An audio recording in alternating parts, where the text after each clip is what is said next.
Dear students, now after discussing the theory part, we will discuss about how to perform the experiment on the space force apparatus. Okay, so this is the space force apparatus, right? So this complete system is in equilibrium. So what is happening now? So here we are considering this is the point A, right? So from point A, or this particular point A is acted upon by, as mentioned in the figure, this point A is acted upon by four forces. This one is, say, this W, then this F1, okay, and then this is F2, and this is F3. Okay, so here this particular point, I mean this F1, F2, F3, all these weights are hanging by means of this inflexible string or the wire, which is passing over these three frictionless pulleys, 1, 2 and 3. Okay, so in short now, okay, fine, of course through visual observation also you can conclude that the point A is in equilibrium, of course the static equilibrium. So the conditions of equilibrium are Fx0, Fy0 and Fz0. Okay, so here what we are going to do, first of all, okay, we are going to consider this particular point as this is the origin, okay, and this is the positive x-axis, then this is a pure positive y-axis, and vertically upward is positive z-axis, right? So now for all these four forces F1, F2, F3, we are going to first of all find its coordinates. Okay, so as I told you in the theory, when any force is defined by its magnitude and any 2 points on its line of action, then we can very easily resolve that force into its three rectangular components. Okay, so for that now we are going to determine the coordinates of all these, I mean the coordinates of any 2 points on the line of action of all these four forces. So first of all, let us determine the coordinates of any 2 points on the line of action of this first force. Okay, so I am considering the first point for this force F1, I am considering the first point as A, and the second point may be, say, somewhere here. Okay, right? So for measuring the z coordinate, the vertical coordinate, I am using this plumb bob, right?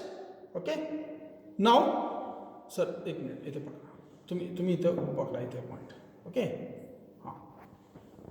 yeah, okay, yeah, you may hold this particular point anywhere, wherever you want along this string. It may be fine here or maybe here, because as I told you, we are going to define the force by its magnitude and any 2 points on its line of action. याला touch करा sir, touch करा तिथे कुठे, हाँ string ला touch करा, right? Okay, then what next?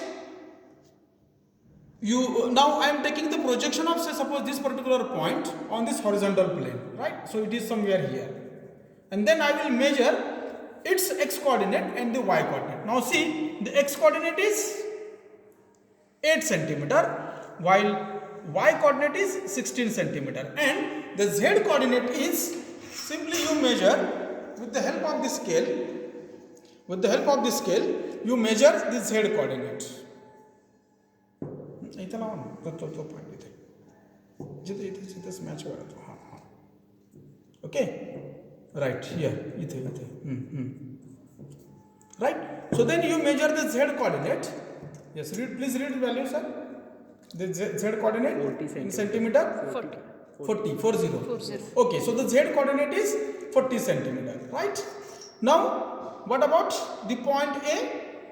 We have now this point A is exactly vertically above the origin, right? So its x coordinate and y coordinate will be 0. So it will have only the z coordinate.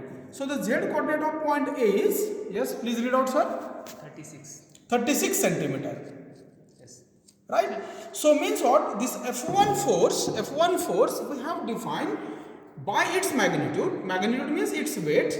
We can measure the weights, right? Maybe by using weighing balance, or simply read the values which are printed, which have been engraved on this weight, right?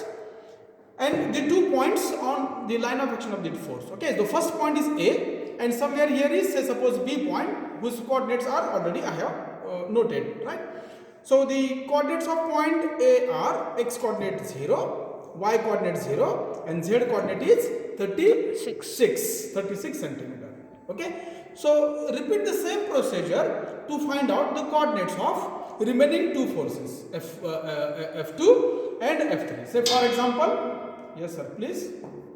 Now see, this F2 force is acting from point A to say somewhere, says this is point, say suppose say C. So F2 force is acting from A to C.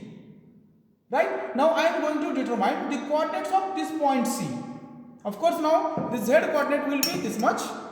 So this is what the Z coordinate. 41. Yeah, it is 41 centimeter. Right? Now I will take the projection of this, say point C, onto this horizontal plane, I mean XY plane. Yes, so it is, say somewhere here. Sir, please yeah. So it is, yeah, this point, this particular point, right?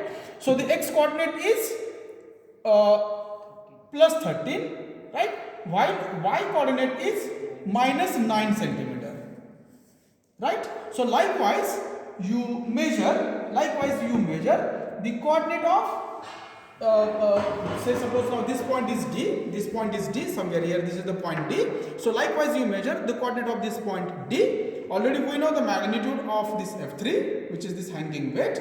So once we know the magnitude of F3 and the coordinates of the point A and this say point D, very quickly by using the knowledge what I have discussed, very quickly we can resolve all the forces along x-axis, y-axis and z-axis. And then by applying the conditions of equilibrium, summation Fx0, summation Fy0 and summation Fz0, you can verify this particular experiment. Okay, fine. Okay, thank you. Right.